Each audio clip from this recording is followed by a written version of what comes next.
नमस्कार, एकमत डिजिटलच्या बजेट महासंवाद या विशेष कार्यक्रमामध्ये मी सुनील आपल्या सगळ्यांचं स्वागत करतो। खरं तर एकमत डिजिटल या महाराष्ट्राच्या अर्थसंकल्पाच्या संदर्भाने जे आहे ते अनेक विषयांवर प्रकाश टाकण्याचा प्रयत्न करत आहे।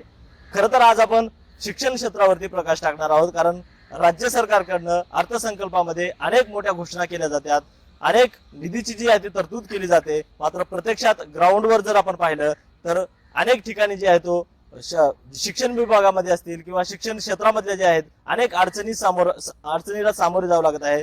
त्याचबरोबर जिल्हा परिषदच्या शाळा असतील त्या आता ओस पडत चाललेल्या आहेत, त्याचबरोबर जुनी पेन्शन योजना आहे, हे असे अनेक प्रश्न जे आहेत या माध्यमातून या शिक्षण क्षेत्रामध्ये सध्या पाहायला मिळत आहेत। आणि या चर्चेमध्ये सहभागी आपल्यासोबत आज मान्यवर आहेत। आपल्यासोबत वसंतरावजी पाटील सर आपल्यासोबत आहेत, शिक्षण तज्ञ आहेत सर, त्याचबरोबर सुधाकरजी जोशी सर आहेत, जोशी मॅथचे क्लासेसचे सर आहेत, त्याचबरोबर रमेश बिरादा सर आहेत आपल्यासोबत, संस्थापक ग्लोबल नॉलेज पब्लिक स्कूलचे सर आहेत आपल्यासोबत। आणि खरं तर या चर्चेची मी सुरुवात करतो।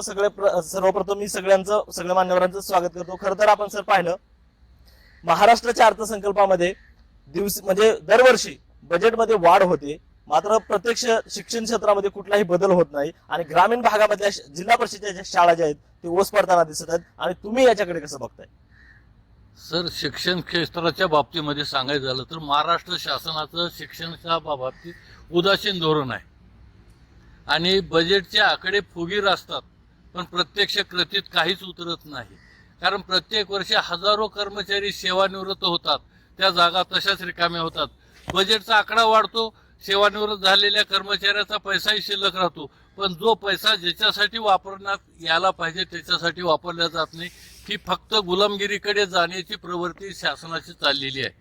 कारण फक्त बजेटचे आकडे फुगले म्हणजे याचा अर्थ शिक्षणामध्ये सुधारणा झाली असं म्हणता येणार नाही। कारण ग्रामीण भागामध्ये ज्या काही शाळा आहेत त्याला भौतिक सुविधा दिल्या पाहिजेत, त्या भौतिक सुविधा कुठल्याही सरकारकडून फक्त घोषणाबाजी। आणि आता तरी परिस्थिती अशी झालेली आहे की खाजगी शाळा अनुदानित असतील किंवा विनाअनुदानित असतील किंवा जिल्हा परिषदच्या शाळा असतील, या शाळेला कुठल्याही प्रकारचे जे खर्च करण्यासाठी जी सुविधा असते, वेतन इतर अनुदान म्हणतो आपण, तो पैसा कुठेही दिला जात नाही। ज्याच्यामुळं खडू आणायचा शाळेत म्हणलं की शिक्षकाच्या पगारीतून 5-5 रुपये गोळा करावं लागतात। इमारत भाडं दिल्या जात नाही। आम्ही 1000 वेळा मागितलं शिक्षण खात्यानं की तुम्ही किमान शासनाने इमारत भाडं 82च्या प्रमाणपत्राप्रमाणे द्या, ते सुद्धा दिल्या जात नाही। दुसरी गोष्ट, शहरामधल्या महापालिकेचा टॅक्स प्रचंड संस्थेला, तो पैसा कुठून द्यायचा? तो सुद्धा टॅक्स भरण्यासाठी संस्थेकडे किंवा डिपार्टमेंटकडे पैसा नाही, तोही पैसा गव्हर्नमेंट देत नाही। लाईटचं बिल द्यायचं आहे। स्कीम तर खूप चांगली येतात, एकापेक्षा एक स्कीम कागदावर येतात, पण ते राबवत असताना जी पाहिजे अवस्था आर्थिक तरतूद, ती आर्थिक तरतूद कुठल्याही केल्या जात नाही। म्हणून वाटतं की कधी कधी इतकं उदासीन सरकार जर चालत असेल ह्या राज्यामध्ये तर ह्याच्यापेक्षा गुलामगिरी पत्करलेली बरी। रोजानं तर जाता येते। आमचे मुलं 10वी पास झाले, 12वी पास झाले, पदवीधर झाले, या लोकांना तर रोजगार करता येत नाही आणि घरी बसता येत नाही, अशा पद्धतीची ही अवस्था आहे। म्हणून येणाऱ्या अर्थसंकल्पामध्ये ज्या काही अडचणी आहेत त्या अडचणी सोडवण्यासाठी या क्षेत्रामध्ये काम करणारे अनेक मान्यवर मंडळी आहेत, त्याच्याशी शासनाने विचार करावे नाही, ती आर्थिक तरतूद करावी असं आम्हाला वाटतं। म्हणून प्रत्येक वेळी घोषणाबाजी ही नको आहे आम्हाला। त्याच्या किमान म्हणजे जे सरकारचं जे खर्च असतं बजेटचं 3%, 5% करायला पाहिजे, त्याचा 1% सुद्धा खर्च केला जात नाही। मग ही अवस्था जर येत असेल शिक्षण क्षेत्रामध्ये, मग कसा काय सामान्यचं लेकरू शकणार आहे? इथं फक्त जे श्रीमंत लोक आहेत, धनदांडगे लोक आहेत, बहुजन समाजातले श्रीमंत लोक आहेत, अशाचेच लेकरं शिकणार आहेत। गरिबाच्या लेकरांना या काळी भविष्यामध्ये शिक्षण मिळणार नाही। मुलाची संख्या कमी झाली, शाळा बंद करण्यात आली, त्या गरिबाच्या लेकरांनी कुठं जायचं? इंग्रजी माध्यमाचं पेव वाढलं, त्याच्यामुळं प्रत्येक पालकाला वाटायला लागलं की माझा मुलगा हा इंग्रजी माध्यमाच्या शाळेत गेला पाहिजे। इंग्रजी माध्यमाच्या शाळेमध्ये 4थी पर्यंत मुलं गेले की त्या अवस्था त्याची कशी की पालकाला इंग्रजी येत नाही आणि त्या विद्यार्थ्याला 5वीच्या नंतर काही कळत नाही, ही परिस्थिती आहे। त्याच्यामुळे जिल्हा परिषदेच्या शाळा बंद झाल्या। मग आम्ही जिल्हा परिषदचे कर्मचारी आहोत किंवा संस्थेचे कर्मचारी आहोत, आमचे लेकरं इंग्रजी माध्यमाच्या शाळेत आहेत आणि गोरगरिबाचे लेकरं जिल्हा परिषदच्या शाळेमध्ये, ही धोरण नाही। म्हणून आम्ही मागणी आमची अशी आहे की जो कर्मचारी ज्या डिपार्टमेंटमध्ये काम करतो त्या डिपार्टमेंटमध्ये त्याचं लेकरू शिकलं पाहिजे, तर जिल्हा परिषदेच्या शाळा सुधारतील, संस्थेच्याही शाळा सुधारतील. म्हणून बजेटमध्ये तरतूद करताना शासनाने आमच्याशी चर्चा करावी. आम्ही सुविधा देतो, आम्ही बजेट वाढवमध्ये बजेट देणारा त्या बजेटमध्ये आम्ही चांगल्या पद्धतीने शाळा सुरुवात करतो. की अनेक वेळा आम्ही शासनाशी वाटाघाटीला तयार होतो, पण कोणीच आम्हाला बोलवत नाही सर. माझा दुसरा प्रश्न विद्याधर सरांना आहे. सर, आपण असं म्हणतो की आपल्या देशाची प्रगती ही जागतिक स्तराच्या लेवलवर झाली पाहिजे, परंतु आपण फंडामेंटली कुठेतरी कमी पडतो. आणि दुसरीकडे इन्फ्रास्ट्रक्चर आपण वाढवण्याकडे किंवा त्याचा विकास करण्याकडे जास्त लक्ष आपलं सध्या शिक्षण विभाग देत आहे. त्याऐवजी जर शिक्षकांची गुणवत्ता चाचणी, गुणवत्ता कार्यशाळा किंवा त्यांची गुणवत्ता वाढेल आणि गुणवत्तापूर्ण शिक्षण मुलांना कसं मिळेल यासाठी शासनाने बजेटमध्ये काय तरतूद करावी असं आपल्याला वाटतं? केंद्र शासनाचं जर बजेट बघितलात आपण तर जवळपास 50 लाख कोटीचं बजेट आहे. आणि गेल्या 10-12 वर्षापासून जर त्या बजेटचा अभ्यास केलात तुम्ही तर दरवर्षी बजेटची प्रोव्हिजन वाढायच्या ऐवजी, कारण विद्यार्थी संख्या एकीकडे वाढत असते पण दुसरीकडे शिक्षणाचं बजेट हे कमी होत आहे. आत्ताच पाटील साहेबांनी सांगितल्याप्रमाणे राज्याच्या लेवलवर असंच आहे. 11 लाख शाळापैकी जवळपास 1 लाख शाळा ह्या मागच्या 10 वर्षामध्ये बंद पडलेल्या आहेत. म्हणजे एकीकडे बंद पडलेल्या शाळामुळे पैसा वाचतोय की काय असा पण त्याचा अर्थ होतो. पण दुसरीकडे आता पाटील साहेब म्हणल्यासारखं त्यांना खडू मिळत नाही ना, पेन्सिल मिळत नाही ना, विद्यार्थ्याला काही मिळत नाही. आता शिक्षण क्षेत्राच्या मर्यादित जर बोलायचं झालं तर सगळीकडे आबाळ फाटलेलं आहे. आता तुम्ही कितीही जरी ठिगळं लावायचे प्रयत्न केले याच्यात सुधारणा होईल असं माझं मत नाही आहे. कारण ही उदासीनता निर्माण झालेली आहे हे राज्यकर्त्यांच्या माध्यमातून झालेली आहे. ह्याला दुसरं कोणीही जबाबदार नाही. कारण आज आपण बऱ्याचदा शाळेतल्या शिक्षकांना दोष देतो, त्याला दोष द्यायची काही गरज नाही. कारण घरचा करता जसा असेल तसं त्या घरची परिस्थिती निर्माण होते. आणि ही परिस्थिती आपल्या देशामध्ये इतकी विदारक आहे. जेव्हा तुम्ही आंतरराष्ट्रीय लेवलवरचं एज्युकेशन पाहता, डेव्हलप्ड कंट्रीजचं एज्युकेशन पाहता, त्या देशामध्ये फॉर एक्झाम्पल तुम्हाला सिंगापूर छोटंसं राष्ट्र असेल, आता चायनाचं असेल, तुम्ही फिनलँड घ्या किंवा आपल्याला सगळ्याला माहीत असेल जापान घ्या, यांच्याकडे सगळ्यात जास्त बजेटची प्रोव्हिजन कुठल्या डिपार्टमेंटला आहे तर एज्युकेशनला आहे. आणि जेवढे काही डेव्हलप्ड कंट्रीज आहेत जगामधल्या तिथं कुठंही भारतासारखं प्रायव्हेट पेड एज्युकेशन नाही आहे. मी जरी एक संस्था चालवत असलो तरी हे सत्य आहे, हे मानावंच लागेल. आणि ही परिस्थिती शासनाने बजेट प्रोव्हिजन्स आणि त्याच्यावरचं नियंत्रण ते व्यवस्थितपणे झालं नसल्यामुळे ही परिस्थिती आता हाताच्या बाहेर गेलेली आहे. आणि इथून पुढचं शिक्षण आणि आरोग्य ह्या दोन गोष्टी समाजामध्ये सगळ्यात कॉस्टली झालेत. पण याची जी झळ पोहोचते ते अतिशय गरीब असलेल्या आणि शिक्षणापासून वंचित असलेल्या आणि थोडंफार अज्ञानी असलेल्या लोकांना. कारण तसं एकीकडे जर बघितलं तर रोजगारांची निर्मिती आणि रोजगार उपलब्धता जवळपास 1000 ते 1200 रुपये स्किल लेबरला आज पगार आहे. त्याच्या बायकोला 600-700 रुपये जर धरले तर 2000 रुपये म्हणजे महिनाभर काम केलं तर त्याला किमान 50 ते 60 हजार मिळतात. आणि क्लर्कला पण तेवढेच मिळतात. पण त्याच्या अज्ञानामुळे तो वेस्ट करतो, मग व्यसनाधीन जातो. व्यसनाधीनाच्या सुविधा पण शासनाने निर्माण केलेल्या आहेत. मग याचा पण शिक्षणावरती विपरीत परिणाम होतो. मग तो मुलगा त्याचा शाळेत येत नाही. दुसरा एक भाग घेऊया आपण की घटनेमध्ये 21व्या कलमामध्ये जी वंचित आणि दुर्बल घटकासाठी RTEची प्रोव्हिजन होती. आमचं दुर्भाग्य आहे ह्या देशाचं की 70 वर्षानंतर जाग आली देशातल्या कर्त्यांना की ते प्रोव्हिजन लागू करायचे. आणि 2009ला राईट ऑफ एज्युकेशन आला. आणि हे मी इथं नमूद याच्यासाठी करतोय की राईट ऑफ एज्युकेशन मध्ये गरिबांची मुलं चांगल्या दर्जेदार शाळेमध्ये, इन्फ्रास्ट्रक्चर चांगलं असलेल्या शाळेमध्ये प्रवाहामध्ये यावेत आणि शिकावेत अशी प्रोव्हिजन आहे. दुर्दैवानं ती इम्प्लिमेंट झाली. पण दुर्दैव असं झालं की एखाद्या शाळेची 50,000 फीस आहे, एखाद्या शाळेची 1,00,000 आहे, एखाद्या शाळेची 20,000 आहे. पण शासनाच्या कदाचित त्यांना सेन्स नसेल त्या लोकांना, अशा सेन्सहीन लोकांनी त्याची सगळ्या शाळेला सरसकट 17,000 रुपये फीस द्यायची ठरवली. त्याला कुठलाही आधार नाही, कुठलाही आधार नाही. ठीक आहे, दिली तर दिली. आज गेली 6 वर्ष झालं कुणीही एक पैसा देत नाही. आणि सर्वोच्च न्यायालयाने परवाच सांगितलेलं आहे की लाडकी बहीण असेल, लाडकी बहून असेल किंवा कुठल्या तीर्थक्षेत्राला जायचं असेल किंवा अजून आणि हे घटनेमध्ये विधायक नाही आहे, हे असे पर्सनल बेनिफिट देण्याचे प्रोव्हिजन घटनेमध्ये नाही आहे. आणि हे सरकार शिक्षणाचं वाटोळं करून आपल्या देशाला आता पूर्ण भिकेला लावलेलं आहे. आपल्या देशाची प्रगती होणार नाही. तुम्ही जगाच्या लेवलवर जर बघितलात, तेच देश प्रगतशील आहेत ज्यांच्या देशामध्ये शिक्षण चांगलं आहे. आणि प्रगतीशील राष्ट्रामध्ये कुठल्याही देशाचं नाव घ्या तुम्ही, 1 or 5% प्रायव्हेट स्कूल्स आहेत. 95% स्कूल्स, 100% स्कूल्स तिथं गव्हर्नमेंट एडेड आहेत. आणि तिथं सगळ्यात जास्त शिक्षकाला सन्मान आहे, शिक्षकांना आदर आहे.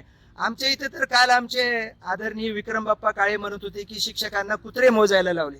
याच्या इतकं अजून दुर्भाग्य काय आपल्याकडे? म्हणजे त्या शिक्षकाचं इतकं वाटोळं करून टाकलंय की म्हणजे इकडून त्याला बॉल मारला फुटबॉलचा की तिकडे गेला, तिकडून मारला की इकडे गेला. त्याच्यामुळे मग तो आहे तोही शिक्षक मग शाळेत शिकवत नाही, त्याला सफिशियंट फंड्स नाहीत. असं एकंदरीत पूर्ण आभाळ फाटलेलं आहे आणि याला दुरुस्त करणं तरी शक्य नाही आहे. मग आमच्यासारख्या संस्था अशा काही पुढे याव्यात अशी माझी अपेक्षा आहे. आम्ही काही गरिबाची मुलं RT व्यतिरिक्त गेली 10 वर्ष झालं फ्री शिकवतोय, पण अजून आम्ही कुठल्याही पत्रकाराला सांगितलं नाही. पण उद्या आम्ही डिक्लेअर करतोय की आम्ही जवळपास 20 मुलं दत्तक घेणार आहोत. पण त्याला अट एवढीच आहे की तो खूप गरिबीचा आणि खूप हुशार पाहिजेत. आणि कॉर्पोरेशनचे स्कूल पण दत्तक घेणार आहोत. याच्याशी कमिशनर साहेब जो सचिंद्र प्रताप सिंग आहेत त्यांच्याशी माझा टॉक झालाय, CO सरांशी टॉक झालाय माझा, आणि मानसी मॅडम ज्या आहेत आपल्या आयुक्त त्यांच्याशी पण टॉक झालाय. ते उद्या शाळेत येत आहेत आमच्या. आम्ही याच्यावर सविस्तर चर्चा घेऊन आता समाजातून नुसते संस्थाचालक आम्ही न राहता आम्हालाच आता त्याचं देणं घ्यावं लागेल आणि आम्हाला पुढे यावं लागेल. आणि आम्ही पण देणं लागतो समाजाचं. आणि आम्ही जर नाही केलं तर मग कोण करणार? मग आता आम्हालाच पुढे येऊन हा भार उचलावा लागेल. आणि शासनाकडून मला अजून किमान 50 वर्ष 25 वर्ष तरी तीळ मात्र अपेक्षा नाही की शासनातले राज्यकर्ते या शिक्षण क्षेत्राला पाहतील आणि याच्यात क्रांती करतील, अशी मला तीळ मात्र अपेक्षा नाही. धन्यवाद सर. माझा जोशी सरांना प्रश्न आहे. एकीकडे शाळांमध्ये चांगलं शिक्षण दिलं पाहिजे, विद्यार्थी घडले पाहिजे, यासाठी शाळा प्रयत्न करतात. शासनाच्या स्तरावर पण फक्त योजना जाहीर केल्या जातात, पण प्रत्यक्षात अंमलबजावणीचं नसतंच काही. त्यामुळं प्रत्यक्षात शाळा स्वतः काळजी घेऊन विद्यार्थ्यांची गुणवत्ता कशी वाढली जाईल यासाठी प्रयत्न करतात. पण त्याच्यासोबतच क्लासेसमधून सुद्धा तोच उद्देश असतो की जे काही राहिलं असेल किंवा अजून काही विद्यार्थी कमी पडत असेल गुणवत्तेच्या दृष्टीनं तर ते भरून निघालं पाहिजे, यासाठी क्लासेस पण प्रयत्न करतात. पण शासनाचा बघण्याचा दृष्टिकोन क्लासेसकडे वेगळा आहे. एक व्यावसायिक रूप म्हणून ते बघितलं जातं आणि तसा सन्मान मिळत नाही. एवढं तुम्ही कष्ट घेताय तर या दृष्टीनं शासनानं तुमच्याकडे कुठल्या नजरेनं पाहावं आणि काय अपेक्षित आहे या बजेटमध्ये, कसली तरतूद व्हावी किंवा काय निर्णय घेतले जावेत असं तुम्हाला वाटतं? कोचिंग क्लासेस ही जी व्यवस्था आहे ती शाळा कॉलेजला पूरक आहे. म्हणजे आम्ही म्हणत नाही की शाळा कॉलेज सोडून देऊन क्लासेसला आलं पाहिजे. क्लासेस ही काळाची गरज आहे. आज ज्यावेळेला विद्यार्थी शाळेत जातो, कॉलेजमध्ये जातो, त्यावेळेला त्याचे जे काही समजा लूप होल्स आहेत, एखाद्या विषयात तो कच्चा राहिला तर तेवढ्यासाठी तो क्लासेसला येतो. क्लासेस घेणारे जे टीचर आहेत, जे प्रामाणिकपणे काम करणारे, पण काही आता प्रत्येक क्षेत्रामध्ये काही प्रवृत्ती असतात, पण काही प्रामाणिकपणे काम करणारे पण टीचर आहेत. ते आपापला कर भरतात शासनाला, सर्व्हिस टॅक्स देतात 18%. परंतु आम्हाला कुठेही शासन दरबारी आमची दखल घेतली जात नाही. आमच्या कोचिंग क्लासेसचा कायदा किती वेळा आला, म्हणजे 2000पासून तो चालू आहे. कोर्टात जातात लोक, त्याच्यानंतर पुन्हा ते बिनशर्त मागं घेतला जातो, पुन्हा नवीन सादर केला जातो, परंतु राजमान्यता आम्हाला मिळत नाही. दुसरी गोष्ट अशी की कोचिंग क्लासेस जे आहेत ते कशामुळे तयार झाले? शासन नोकरी देऊ शकत नाही. कुठल्या एखाद्या संस्थेत डोनेशन भरून परिस्थिती नसल्यामुळे तो जाऊ शकत नाही. मग अशा वेळेला मग तो स्वतःचा उद्योग करतो, स्वतःच्या पायावर उभा राहतो. तो काही शासनाला पैसे मागायला जात नाही. उलट जास्त इन्कम झालं तर मग शासनाला टॅक्स देतो. तर त्याला ते सन्मान मिळाला पाहिजे. आणि कोचिंग क्लासेस ही व्यवस्था जी आहे, आता मी ज्या क्षेत्रात काम करतो तिथं गव्हर्नमेंटचं काहीच काम नाही आहे. म्हणजे 11वी-12वीचे जे कॉलेजेस आहेत ते फक्त ॲकॅडमिक एज्युकेशन देतात. आम्ही CET, JEE किंवा नीट ह्या सगळ्या स्पर्धा परीक्षेची तयारी आम्ही करून घेतो. मग शासनानं त्याच्यात उतरावं, त्याची तयारी करून घेणारे त्यांचे स्पेशल वर्ग चालू करावेत. आपोआप कोचिंग क्लासेसवर काही अर्थानं बंधनं आल्यासारखी होतील, त्यांचं जे प्राबल्य आहे, जे प्रस्थ आहे ते कमी होईल. पण शासन त्याच्यामध्ये लक्ष घालतच नाही. कोचिंग क्षेत्र आज MPSC UPSC किंवा स्पर्धा परीक्षा आहेत, IIT सारखे क्लासेस आहेत, नीटसारखे आहेत, तिथं शासनाचं काहीच काम नाही. काही प्रमाणामध्ये सारथी वगैरे किंवा बार्टी ह्या ठिकाणी थोडंफार काम होतं आहे, पण त्याचाही फार समाजामध्ये प्रचार झालेला नाही. त्याचा जे उपयोग आहे ते खूप लोक घेताना दिसत नाही आहेत. त्यामुळं मग स्पर्धात्मक परीक्षेच्या अनुषंगानं शासनानं शाळा महाविद्यालयामध्ये त्याची योजना करायला पाहिजे. आणि कोचिंग क्लासेसकडं बघण्याचा दृष्टिकोन आहे, त्याला एक तर राजमान्यता मिळाली पाहिजे कोचिंग क्लासेसला. आणि आमचं नियमन करा तुम्ही, जसे शाळेला नियम आहेत आम्ही त्याचं स्वागत करू. परंतु अनावश्यक अटी समजा ज्या की आम्ही पाळणं शक्य नाही, म्हणजे आम्ही या क्षेत्रात आलो कशासाठी, किंवा आम्ही हे सगळं करू शकत नाही, शासन आम्हाला काम देऊ शकत नाही, नोकरी देऊ शकत नाही, तर मग आम्हाला तशा सुविधा पण पुरायला पाहिजेत. जर का आमच्यावर तुम्ही समजा निर्बंध लादताय किंवा काही अटी घालतायत, तर मग आम्हाला तशा सुविधा दिल्या पाहिजेत, आम्हाला काही त्याच्या फॅसिलिटी दिल्या पाहिजेत. सर्व्हिस टॅक्ससारखा विषय आहे, आज त्याच्यातनं आम्हाला काही सूट मिळाली पाहिजे. कारण की हा पैसा तर विद्यार्थ्याचा आहे, कारण विद्यार्थ्याची फीज आम्ही घेतो, त्याचंच पुन्हा 18% शासनाला भरतो. म्हणजे हा इनडायरेक्टली बर्डन जे आहे ते विद्यार्थ्यावर आहे, पालकावर आहे.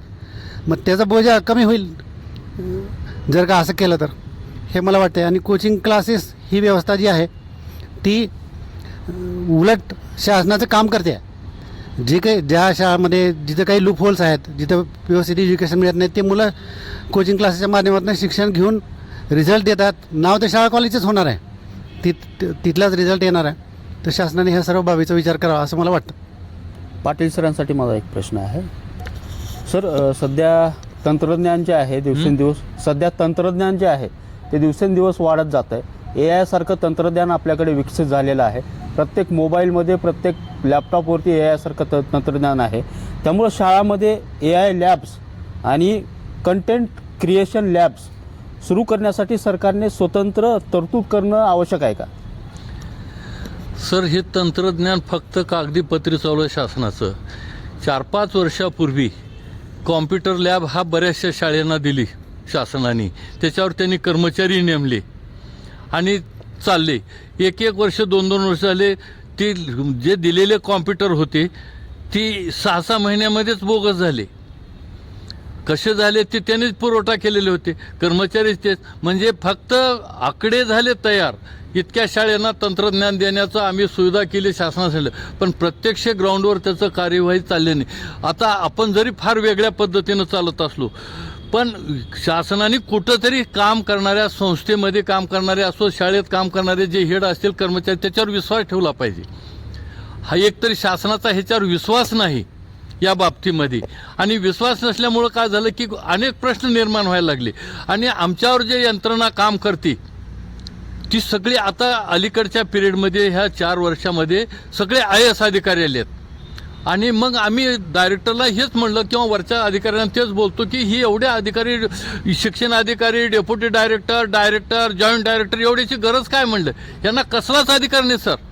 मग तुम्ही तंत्रज्ञान पत्रकार रोज पाहतोय आम्ही, GR एवढे येतात की अशा पद्धतीचं शिक्षण द्यायचं, तशा काही नाही. त्याला तुम्ही भौतिक सुविधा देत नाही तर करायचं कुठून?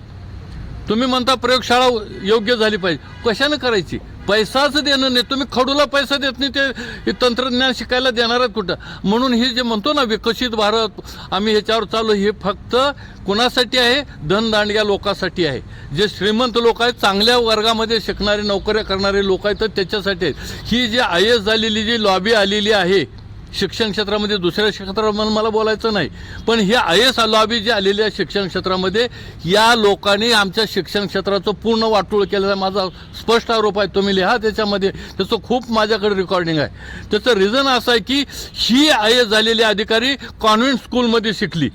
ज्यांना सामान्य लोकांचं दुःख माहिती नाही, गरिबीचं जाण नाही, खेड्यातल्या लोकांची परिस्थिती काय याची त्यांना जाण नाही. आणि ही लोक तिथं बसून IAS लोक ही ACच्या हॉलमध्ये बसून पत्रकं काढतात. म्हणजे त्यांनी ज्या कल्पना त्यांच्या डोक्यामध्ये आहेत त्या डोक्याचं शिक्षण इथं द्यामध्ये. अरे म्हणलं तुम्ही आधी पोटात घाला तरच आमचे हातपाय चालणार आहे. पोटातच काही नाही तर तंत्रज्ञान येणार आहे कुठं? तुम्ही अगोदर शाळा सुधारावा. शाळेसाठी लागणारी भौतिक सुविधा ही महत्त्वाची आहे. जोपर्यंत तुम्ही भौतिक सुविधा शिक्षण क्षेत्रामध्ये देणार नाही, तुम्ही तंत्रज्ञान काढा ना अजून कुठल्या सुविधा तयार करा, ह्याच्यामध्ये काहीच होणार नाही. तुम्हाला कल्पना नसेल, मी सांगतो की शिक्षणाच्या क्षेत्रामध्ये 4 प्रकारच्या शाळा झाल्या आता. एक 100% उचलणारी पगार 1.5 लाख 2 लाखाचा कर्मचारी काम करतो. त्या शाळेमध्येच काम करणारा दुसरा कर्मचारी त्याच डिग्रीचा 20,000वर काम करतो. त्या शाळेमध्येच आशेवर काम, जे मिळेल आम्हाला पगार कधी तर म्हणून, तो 0%वर काम करतो. आणि त्याच डिग्रीचा 4था कर्मचारी आहे की ज्याला आयुष्यामध्ये कधीच पगार मिळणार नाही असा का. मग ही कशी तफावत बसणार, कसं तंत्रज्ञान येणार. एका शाळेमधल्या 4 प्रकारच्या कर्मचाऱ्याला जर तुम्ही राबवत असाल अशा एका समान डिग्रीवरलेला, आणि तुम्ही तंत्रज्ञान काय शिकणार, कसं सांगायचं ग.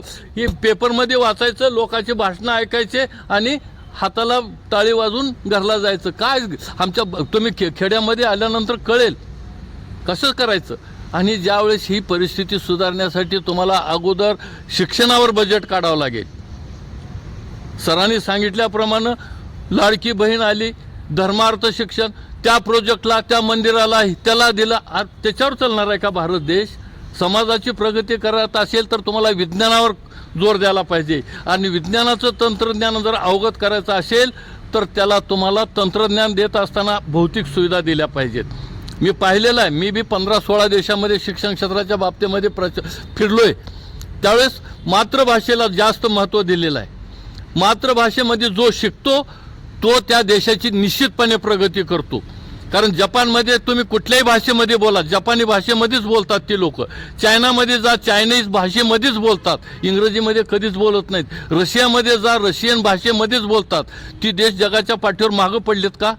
आपल्यामध्ये मात्र भाषेचा वाद, हिंदी नको, इंग्रजी नको, मराठी नको, ह्याच्यामध्येच चालू. आणि म्हणलं तुम्हाला जे काही ज्ञान द्यायचं आहे, गेल्या 50 वर्षामध्ये एकही मुलगा इंग्रजी माध्यमामधला मेरिटमध्ये नाही सर. मी चॅलेंजनं सांगतो, 50 वर्षामध्ये पहिले जे 10 विद्यार्थी येतात 10वी आणि 12वीला, एकही मुलगा मेरिटमध्ये आलेला नाही. ही सगळी मराठी माध्यमातली किंवा मातृभाषेच्या मध्ये शिक्षण घेणारी मुलं आहेत. मग ह्याच्यासाठी तुम्ही काही करा ना, तंत्रज्ञान वाढवायचं, त्याच्यातूनही तंत्रज्ञान येतं. आता शिमीचं जे चालू केलेलं सत्र आहे खूप चांगलं आहे. ती मुलाला प्राथमिक जसं EBC बाळाचं होतं तसं त्यांना त्याच्यात मिळतं. ह्याच्यावर जोर द्या. आणि जोपर्यंत तुम्ही भौतिक सुविधा देणार नाहीत तोपर्यंत काही सुद्धा होणार नाही. मोठ्या मोठ्या टोलेजंग इमारती बांधल्या गेल्या. संस्था चालकांनी एकेकाळी समाजातून पैसा उभा करत होतो त्यावेळेस इमारती बांधल्या गेल्या.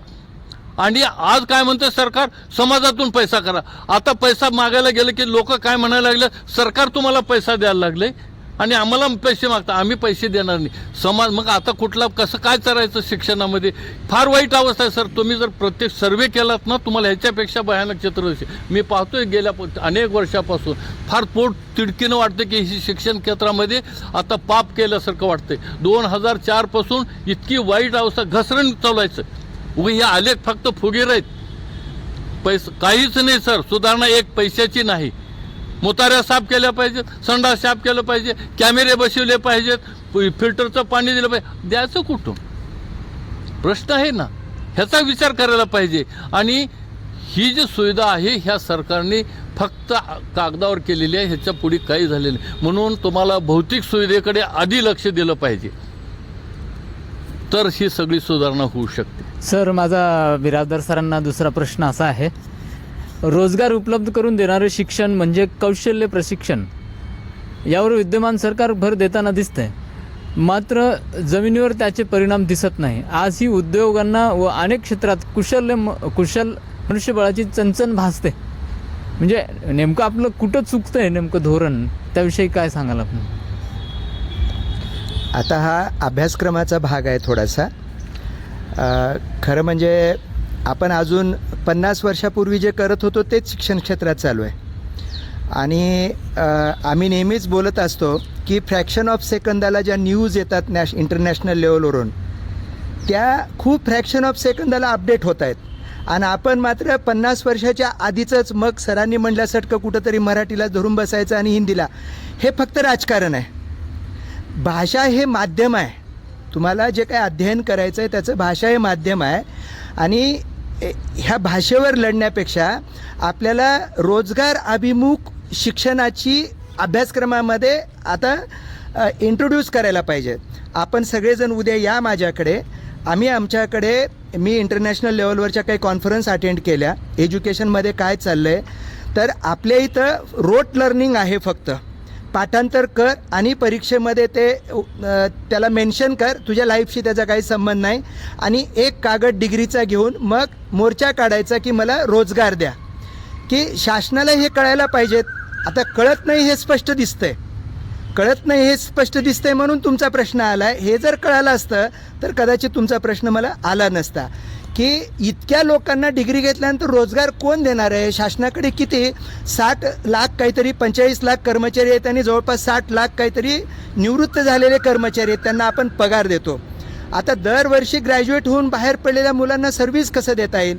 म्हणून पहिल्यांदा आपली पेडागॉजी जी आहे, अभ्यासक्रम आहे, तो कुठेतरी वेगळ्या मार्गावर चालला आहे. कालचा तुम्ही सुप्रीम कोर्टाचा जर निर्णय वाचला असाल, NCERT बुक्समध्ये याच्या प्रशासनावरच बोट ठेवलेलं आहे, कुणाच्या?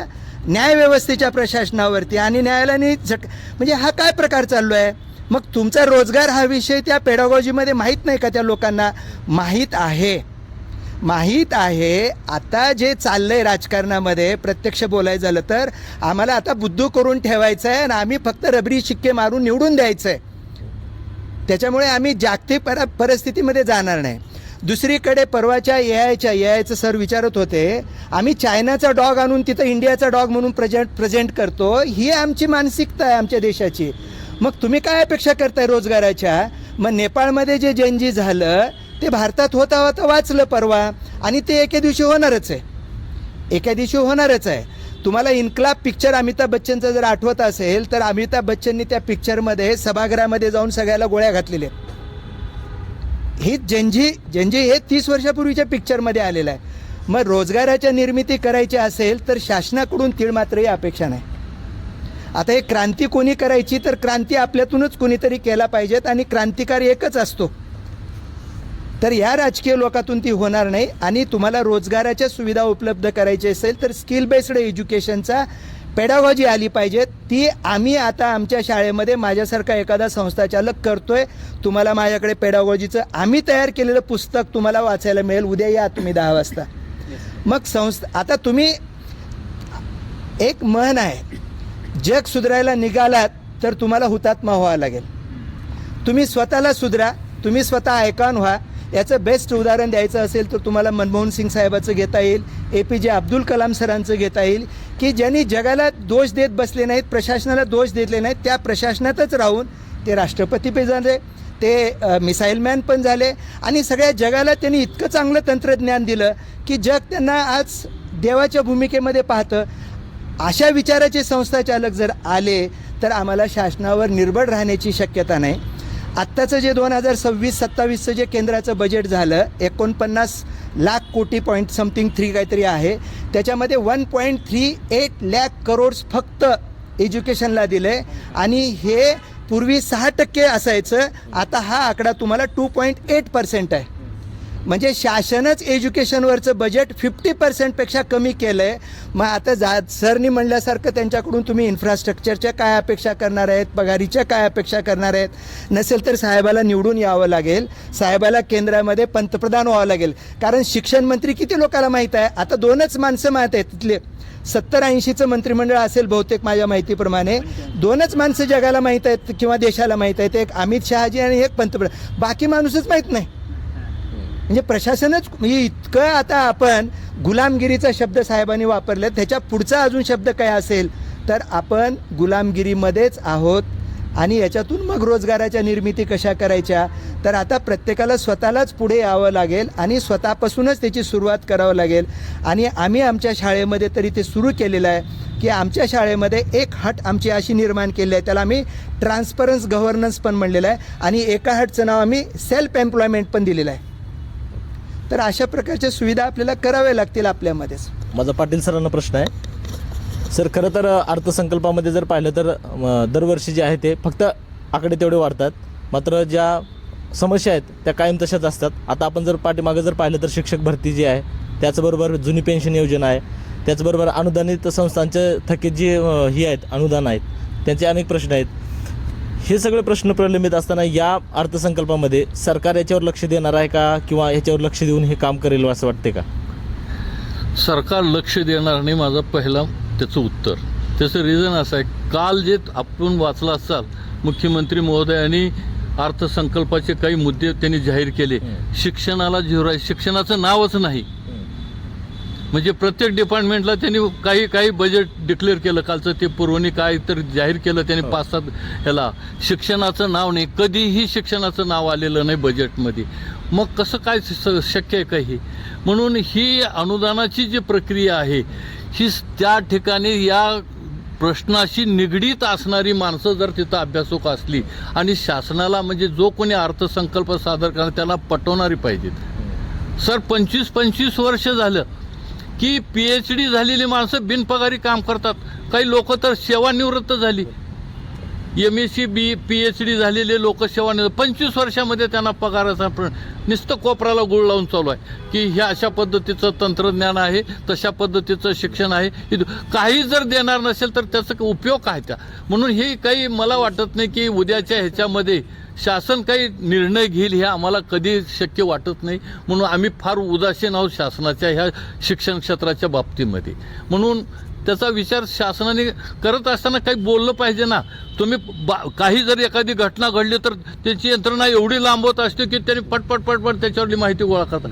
शिक्षणामध्ये एवढा प्रकार घडलेला आहे तर त्यांनी कोणाशी चर्चा करायला तयार नाही. आणि प्रत्येक अधिकाऱ्याला विचारलं की वरी विचारा, प्रत्येकाला विचारलं की वरी विचारा. असं विचारित मी म्हणजे प्रॅक्टिकल सांगतो, आयुक्तापर्यंत गेलो. आयुक्त हे IAS अधिकारी आहेत, त्यांच्याकडे गेलो. त्यांनी म्हणले आम्ही सांगतोय तेवढंच बोलायचं, बाकी बोलायचं नाही. म्हणजे हे काय प्रकार? मग आम्ही गुलामगिरीमध्येच आहोत ना. मग कशाला बोलवता, कशाला प्रश्न निर्माण करता? आमच्याकडून उत्तराची अपेक्षा नाही ना मदतीची अपेक्षा तुम्हाला नाही, तर तुम्ही कशाला आम्हाला बोलवता म्हणलं. त्याच्यापेक्षा बंद करून टाका ना. पैसा तर प्रचंड वाचायला लागलाय, वाढ नाही सर. तुम्ही जर आकडेवारी जर प्रत्यक्ष तुम्ही म्हणला असतो तर मी आकडेवारीच आणली असती की वर्षाला तुमच्या जिल्ह्यामधलं, बाकी तर जाऊ द्या की ह्या बजेटमध्ये किती पैसा शिल्लक राहिला दर महिन्याला, ही आकडेवारी तुम्हाला दिलं असतं. ही वाढलेले तर आकडे जाऊ द्या, ही काही फुगीर आहेत सर. हे जसं माणसाला आंबील पेल्यानंतर जर फुगीरपणा येतो, ही शासनाची परिस्थिती आहे. म्हणून आमच्या अपेक्षा मुळीच नाही ते. म्हणून आम्हाला कधी ह्या गुलामगिरीतच वाटतं. जे रोजगार झालेलं बरं शेतात जाऊन 500 रुपये. अहो सर, रोजानं गेलं तर 500 रुपये रोजगार देते. सरकारचं धोरण आहे ना. रोजगार हमीवर गेलं तर एवढे पैसे मिळते. अहो कर्मचाऱ्याला तर 500 रुपये सुद्धा रोजगार नाही. आता काम करणारे फुकट काम करतात सर. शाळेचे नावं सांगा म्हणलं सांगतो, संस्थेचे नावं सांगा म्हणलं तर सांगतो. जे की उच्च पदवी घेतलेले लोक आहेत त्यांना 5 रुपये नाही दररोज.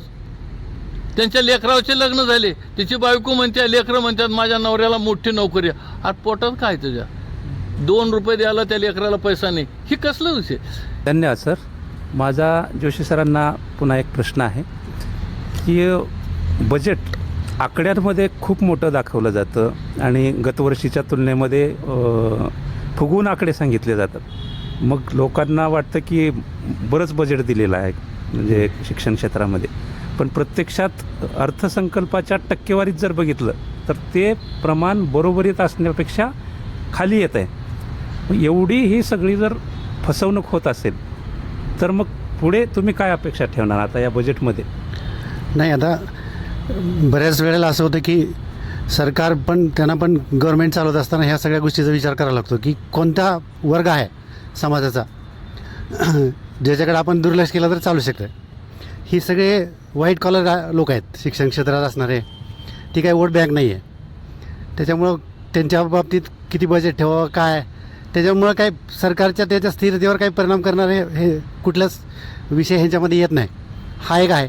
आणि शिक्षणाच्या बाबतीत अवेअरनेस आपल्याकडे खूप तसं बघायला गेलं तर फार नाही. म्हणजे आपण मूलभूत प्रश्न जे आहेत लाईट पाणी वीज ह्याच्यामध्ये सरकार अडकून पडते. पण शिक्षणाची कॉम्पिटिशन ही जागतिक लेवलवर करायला पाहिजे. मोठमोठे तंत्रज्ञान जे आहेत शिक्षणामध्ये आणले पाहिजेत. किंवा आज तुम्ही बघताय लातूर पॅटर्नसारखा आज आपण कित्येक वर्षापासून लातूरचं नाव आहे, देश पातळीवर नाव आहे. पण आज लातूरमध्ये एक पण IIT एम्स किंवा मोठमोठ्या संस्था नाहीत. आज आपण बघितलं आंध्र प्रदेशात बासरासारख्या ठिकाणी IIT आहे. मग आता लातूरचं नाव एवढं देशभरात गाजतं ना, मग गेल्या कित्येक वर्षात त्याच्यात तरतूद करणं गरजेचं आहे. आणि मग शिक्षणावर, उच्च शिक्षणावर लक्ष दिलं तर मग चांगली मॅनपॉवर तयार होईल, चांगले लोक समाजामधून तयार होतील आणि मग देशाची प्रगती करतील. केवळ फक्त रोजगार किंवा हे मूलभूत सुविधेकडंच सरकारचं लक्ष आहे. एज्युकेशनचं बजेट जे आहे ना ते बाकीच्या देशाच्या मानाने खूप कमी आहे, ते वाढवलं पाहिजे आणि सरकारने शिक्षणाकडं लक्ष दिलं पाहिजे. मुळात सरकारचे स्वतःच्या संस्था आहेत, तिथेही आज फार चांगली अवस्था नाही. मग प्रायव्हेट लोक जे काम करतात त्यांना प्रोत्साहन मिळालं पाहिजे, चांगल्या योजना शिक्षणामध्ये राबवल्या पाहिजेत, शिक्षणाचं प्रमाण वाढवलं पाहिजे. उच्च शिक्षणाचं प्रमाण आपल्याकडे कमी आहे. आज मुलींना मोफत शिक्षण आहे, परंतु त्या मानानं मग मुलींचा प्रतिसाद तेवढा नाही आहे. मुली तेवढ्या मोठ्या प्रमाणात उच्च शिक्षणामध्ये जात नाही, तर ते प्रमाण वाढवण्यासाठी सरकारने प्रयत्न करायला पाहिजे. त्यांच्यामध्ये गुणवत्ता निर्माण करण्यासाठी प्रयत्न केले पाहिजे. शिक्षणाची गुणवत्ता वाढली तर समाज आपोआप सुधारतो, संस्कारित होतो. समाजातले बाकीचे सगळे प्रश्न सुटायला शिक्षणामुळे चांगली मदत होते. त्यामुळे शिक्षणाकडे शासनानं लक्ष द्यावं असं मला वाटतं. सर, बिराजदार सरांना प्रश्न आहे माझा. तुम्ही आभाळ फाटलं म्हणताय आता शिक्षणाचं, आभाळ फाटलं शिक्षणाचं असं म्हणताय, तरी पण अर्थसंकल्पातून सरकारला काय सुचवू शकता? सर, आपल्या राज्याचं माझ्या माहितीप्रमाणे 7 लाख कोटीचं बजेट आहे जवळपास आत्ता आणि त्याच्यामध्ये गेल्या वर्षीच्या कम्पॅरिझनमध्ये गेल्या वर्षीच्या बजेटमध्ये 13.9% जवळपास रिडक्शन झालेलं आहे. आणि ते पैसे कुठे गेलेत? लाडकी बहीण अशा ज्या काही पर्सनल लाभाच्या योजना आहेत तिकडे गेलेल्या आहेत. आणि हे चित्रच जर पाहायचं असेल तर तुम्ही ग्रामीण भागामधल्या जिथं 2 शिक्षकी 3 शिक्षकी किंवा 1 शिक्षकी शाळा आहेत तिथं जाऊन बघा. सरांना जास्त त्याच्यातला माहिती आहे, आम्ही जरा CBSE स्कूलमध्ये असल्यामुळे आम्हाला तिकडचं. पण माझ्याच गावामध्ये शाळा आहे, 3 शिक्षक आणि 17 विद्यार्थी आहेत. आता ते आभाळ नाही फाटलं तर काय राहिलं? आभाळही फाटलं, जमिनी फाटली, काहीच राहिलं नाही. आणि त्या 3 शिक्षकामधला 1 शिक्षक खिचडी करण्यामध्ये राहतो, 1 शिक्षक मोबाईलवर आत्ताच्या आत्ता माहिती द्या म्हणून असे संदेश असतात, सरांना माहीत आहे. तो संदेश लिहिण्यात असतो आणि त्या संदेशचं काहीच होत नाही तिकडे. कमिशनर साहेबाशी याच्या आधीचे मांढरे साहेब कमिशनर होते, मी त्यांना बोललो होतो की सर तुमची सगळी आकडेवारी ही मॅन्युक्युलेटेड आहे आणि ही 100% सरांना 100% मॅन्युक्युलेटेड असते, फक्त फुगीर आकडे दिलेले असतात. मी त्यांना म्हणलं, ते म्हणाले जिल्हा परिषदची गुणवत्ता. म्हणलं शिक्षकच नाही तर गुणवत्ता कुठे राहील तिथं? आणि असलेला एखादा शिक्षक त्याचे वेगवेगळे बिझनेस आहेत, कोणी प्लॉटिंगचा बिझनेस करतं आहे, कोणी व्याजीभट्टी करतं आहे, कोणी अजून काही करतं आहे.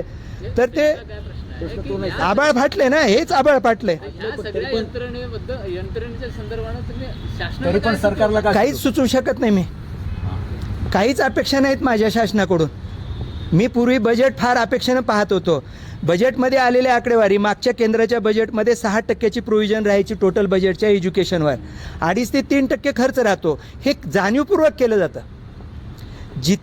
जिथं लाभाच्या गोष्टी असतात ना तिकडे बजेट डायव्हर्ट होत असते. बजेट वाचताना नागरिकाला चांगलं वाटावं असं आकडे असतात आणि नंतर मग नागरिक तो विसरतो आणि मग ते आकडे सगळे बाजूला दुसरीकडे पर्क्युलेट होतात आणि जिथून त्यांचे काही स्वतःचे स्वार्थ असतात असं आपण ऐकतो. आणि नाही, आभाळ फाटले पण राज्यकर्ते श्रीमंत झालेत. तसं त्याला अजून एक जोडून माझा प्रश्न असा आहे की शक्तीपीठावर खर्च करा पण विद्यापीठाचं काय, असा एक प्रश्न आहे. नाही, ते आम्हाला करायचंच नाही ना. शक्तीपीठाचा 1 किलोमीटरचा कॉन्ट्रॅक्ट किती कोटीचा असतो? एका व्यक्तीला किती किलोमीटरचं दिलं जातं? मग तिथून इथं आमच्या शाळेमध्ये शिक्षकाला पगार ऑनलाईन जाते, आम्हाला काय फायदा आहे? हे सगळ्याला माहीत आहे, बोलत नाही कोणी, सगळ्याला माहीत आहे. आणि काय होतं आहे बजेटचं, कुणीकडे जातात पैसे, काय सगळं माहीत आहे. त्याच्यामुळे आता मी सुरुवातीला सांगितलं की आम्हाला आता अपेक्षा नाही, याच्यात क्रांतीचीच अपेक्षा आहे. क्रांतीच झाली पाहिजेत आणि ती होण्याची वाट बघायला होतं आम्ही. ग्रामीण आणि शहरी भागातील शिक्षणातील डिजिटल दरी कमी करण्यासाठी गेल्या काही काळात प्रयत्न झालेत असा दावा होतो. ते प्रयत्न पुरेसे वाटत आहेत का? हो, डिजिटल म्हणजेच काय कळत नाही हो. मंत्री महोदयालाच कळते का नाही मला माहीत नाही. कारण मंत्री महोदय पाटील साहेब साक्षीदार आहेत माझ्या. सर, कुठला मंत्री आत्तापर्यंत गेल्या 10 वर्षात शिक्षण खातं मागून घेतलं आहे मला सांगा? एकही प्रत्येक वेळेस न्यूज असतात यांची आता मंत्रिपदी वरणार, मग दुसऱ्या दिवशी नाही त्यांची कॅन्सल. कशासाठी कॅन्सल होते हो? या खात्यामध्ये पर्सनल बेनिफिट घेताच येत नाहीत. आणि मग इथून राजकारण असतं. मग शिक्षकाची व्यथा तुम्हाला मी ग्रामीणमधल्या सांगितली. आणि आमच्या CBSE मधल्याची व्यथा काय माहिती आहे का, की आता नवीन जनरेशनचे शिक्षक आलेत आमच्याकडे, शिकलेले आहेत, घरात सासूबाईशी वाद नको म्हणून शाळेत नोकरी, आणि शाळेत आल्यानंतर सर मी तुमच्याकडे करते, माझ्या पोराला फ्री शिकवता का. म्हणजे असं पण म्हणणार नाही की आमच्या CBSE स्कूलमध्ये सुद्धा खूप टॅलेंटेड टीचर्स आहेत, असं पण नाही. ग्रामीण भागातला तर डिजिटलचा विषय सोडून द्या. निश्चित स्वरूपात. आणि हा झालं शिक्षणाचं झालं किंवा शिक्षकांचं आणि संस्थाचालकांचं झालं, पण विद्यार्थ्यांच्या बाबतीत जर पाहायला गेलं तर वाढता जो अभ्यासक्रम आहे किंवा आणखीन काही दप्तराचं ओझं आहे, त्यामुळे त्यांच्या मानसिक आरोग्यासाठी प्रत्येक शाळेमध्ये कुठेतरी समुपदेशक असण्याची गरज आहे का, आणि त्यात तशी अर्थसंकल्पामध्ये तरतूद हवी आहे का. अर्थसंकल्पात काहीच करणार नाहीत होते ने, आहेत ते शिक्षक आता रिटायर होईपर्यंतची वाट बघायला लागलेत ते. आणि आमच्या ज्या प्रायव्हेट शाळा आहेत त्या प्रायव्हेट शाळांना त्यांचं आता प्रोत्साहन देणं चालू आहे, कारण तिथे एक पैसाही खर्च नाही. आता राहिला विद्यार्थ्याच्या दप्तराचा विषय. विद्यार्थ्याच्या दप्तरासाठी डिजिटलकडे जावं लागेल, आपल्याला पॅड द्यावे लागतील, आणि कोणी संस्थाचालक त्याच्यासाठी प्रयत्न करत नाहीत. आणि आता डिजिटल बोर्ड आलेत सगळे, हळूहळू ते पण कमी होईल पुढे. सर तुम्हाला तिघांनाही एक कॉमन प्रश्न आहे माझा, की सरकारच्या उपाययोजनावर शिक्षण क्षेत्र समाधानी आहे का. त्याचं कसं सर, सरकारच्या उपाययोजना, भारत हा फार समृद्ध देश म्हणून आपण सांगतो आशिया खंडामध्ये, हे तर मान्य आहे. आपल्या देशाच्या भोवताली म्हणजे भारत देशाच्या भोवताली जी काही राष्ट्र आहेत त्याच्यापैकी तर तुम्ही श्रीमंत आहात, हे तर मान्य करावं लागेल प्रत्येकाला. पण एक सांगतो तुम्हाला की सगळ्यात गरीब देश असलेले बी देश आपल्या भोवताली सगळे गरीब आहेत. श्रीलंकेमध्ये एज्युकेशन आणि आरोग्य फ्री आहे सर, कुठंपर्यंत शिका, एकही पैसा लागत नाही. आरोग्याचा कितीही खर्च असू द्या त्याला पैसा लागत नाही. मग श्रीलंकेसारखा देश, नेपाळसारखा देश, ह्या देशामध्ये जर शिक्षण फुकट मिळत असेल आणि आपण जर प्रगतीशील, कशावर प्रगती करलो आपण, ह्याचाही विचार करा. तुम्ही मागं फिरून बघायलाच तयार नाही. मागं फिरून बघता एकच, त्यानं काय केलं, ह्यानं काय केलं. आज तुम्ही काय करलो हे सांगा ना. भविष्याचा वेध घ्यायचा असेल तर तुम्हाला काळाची पावलं ओळखावं लागेल. तुम्हाला भविष्यात काय अपेक्षा आहे सर, आता उद्याचा अर्थसंकल्प सादर होणार, त्याच्यात अपेक्षा काय आहे आहेत. शिक्षण आमचं क्षेत्रात? म्हणणं आहे की प्रत्येक शिक्षण क्षेत्रामधल्या ज्या काही संस्था असतील किंवा ज्या काही शाळा असतील, तुम्हाला जर नवीन विज्ञान युग जर इथं उदय करायचा असेल तुम्हाला भारतामध्ये, तर भौतिक सुविधेकडे तुम्ही प्रचंड पैसा खर्च करून त्याच्यावर नियोजन करणारे अधिकारी आणि त्या पद्धतीचे कर्मचारी नेमले पाहिजेत. तर तुम्हाला आमच्या ह्या अपेक्षा येतात. भौतिक सुविधा जर नसतील तर कधी तुमचा देश हा प्रगतिशील होणार नाही आणि शिक्षणाचं वाटोळ झाल्याशिवाय राहणार नाही. जोशी सरांना प्रश्न आहे. सर, काय वाटतं तुम्हाला या उद्याच्या अर्थसंकल्पाबद्दल, काय अपेक्षा आहेत आणि काय बदल करायला हवे वाटतात? नाही, शिक्षण क्षेत्रामध्ये क्रांतिकारी निर्णय होणं गरजेचं आहे. नाही, साधनं नुसतं निर्माण करून फायदा नाही, त्या पद्धतीचं मॅन पॉवर पाहिजे, त्याला ट्रेनिंग पाहिजे शिक्षकांना. आज आता समुपदेशनाचा विषय सरांनी काढला होता. मग शाळेमधून जर समजा एखाद्या शिक्षकाला, 1-2 शिक्षकाला ट्रेनिंग देऊन त्याला जर समजा काउन्सिलर बनवलं तर विद्यार्थ्याच्या जे काही समस्या आहेत त्या म्हणजे शासनाचं काय होतं की बजेट दिलं जातं, ते किती प्रमाणात वापरलं जातं हा विषय आहे समजा, परंतु त्याचं काय होतं पुढं इम्प्लिमेंटेशन ह्याच्यावर शासनाने लक्ष द्यायला पाहिजे. समजा एखाद्या क्षेत्राला बजेट दिलं, परंतु ते तिथं काम झालं आहे का, प्रत्यक्ष खालच्या लेवलपर्यंत ते पोहोचलं आहे का, हे बघणं पण शासनाचं काम आहे. नुसतं तरतुदी करून थांबण्यात काही अर्थ नाही आहे असं मला वाटतं. बिराजदार सरांना प्रश्न आहे. सर, आता काय वाटतं की काय बदल व्हावे, काय अपेक्षा आहेत या सगळ्या ह्याच्याबद्दल? मला वैयक्तिक असं वाटतं की हळूहळू येत्या 5 वर्षामध्ये ग्रामीण भागातल्या जिल्हा परिषदेच्या शाळा 50% अजून जास्त बंद होतील आणि तुम्हाला प्रायव्हेट शाळावरती निर्भर राहावं लागेल. आणि मी असा एक प्रस्ताव ठेवला होता एका उच्च अधिकाऱ्याच्या समोर की तुम्ही शासनाने जसं CBSE स्कूलचा पॅटर्न चालतो, दॅट इज बोर्ड आणि बोर्ड म्हणल्यानंतर त्या बोर्डाला केंद्र सरकार एकही रुपया देत नाही, नॉट ए सिंगल रुपया. आणि मी या माध्यमातून, एकमतच्या माध्यमातून कुणालाही दावा करतो, कुठल्याही CBSE स्कूलच्या 10वी-12वीच्या सेंटरवर कॉपी झाली म्हणून तुमच्या पेपरमध्ये तुम्ही छापलात का? नाही छापलात. नाही छापलात ना, होत नाही. कुठलाही पोलीस यंत्रणेचा माणूस आमच्या CBSEच्या याच्यावर राहत नाही. तुमच्याच प्रश्नाचं उत्तर द्यायला लागलो. मग तुम्ही CBSE बोर्डासारखे सगळे नियम CBSE बोर्डाचे अवलंब करा आणि ज्याला मग तो जो टिकेल तो टिकेल, नाही टिकेल तो घरी बसेल. त्याच्याशिवाय मला दुसरा पर्याय आज डेटला तर कुठलाही दिसत नाही. शासनाकडून बजेट प्रोव्हिजन फक्त तेवढीच येवलेली आहे, जे नौकर लोक आहेत त्यांच्या पगारीचंच प्रोव्हिजन आहे. खडूसाठी किंवा दुसऱ्या कुठल्याहीसाठी पैसा नाही आहे. आणि शासनाने कुठंतरी हे समजलं आहे असं एका अँगलनं मला असं वाटतंय की आता आम्ही काही सुधरू शकत नाही. मग याला एकच पर्याय आहे की CBSE आपल्या राष्ट्राचं धोरण आहे. CBSEचा पॅटर्न काही राज्यांनी अवलंबला आहे. तर महाराष्ट्र शासनाच्या आपल्या आमदार साहेबांना, बनसोडे साहेबांना आणि बाबासाहेबांना मी 4 वर्षापूर्वी रिक्वेस्ट केली होती की तुम्ही सभागृहात हा विषय मांडा आणि CBSE बोर्डाचा पॅटर्न स्टेट गव्हर्नमेंटने पूर्ण ॲक्सेप्ट करावा आणि सगळे सूत्र CBSE बोर्डाकडे द्यावेत. मग स्वच्छता होईल, याच्यात मला 100% विश्वास आहे. नक्कीच सर. खरं तर सर, म्हणजे या चर्चेमध्ये तुम्ही सगळ्यांनी वेळ दिलात त्याबद्दल खूप खूप आपलं धन्यवाद आहे. खरं तर उद्या हा अर्थसंकल्प जर ज्यावेळेस येईल त्यावेळेस राज्याकडनं जे आहे ते या शिक्षणासाठी आणखीन काय तरतुदी नवीन केल्या जातील का आणि नवीन काही ज्या घोषणा आहेत त्या काही केल्या जातील का हे सुद्धा आता पाहणं महत्त्वाचं आहे.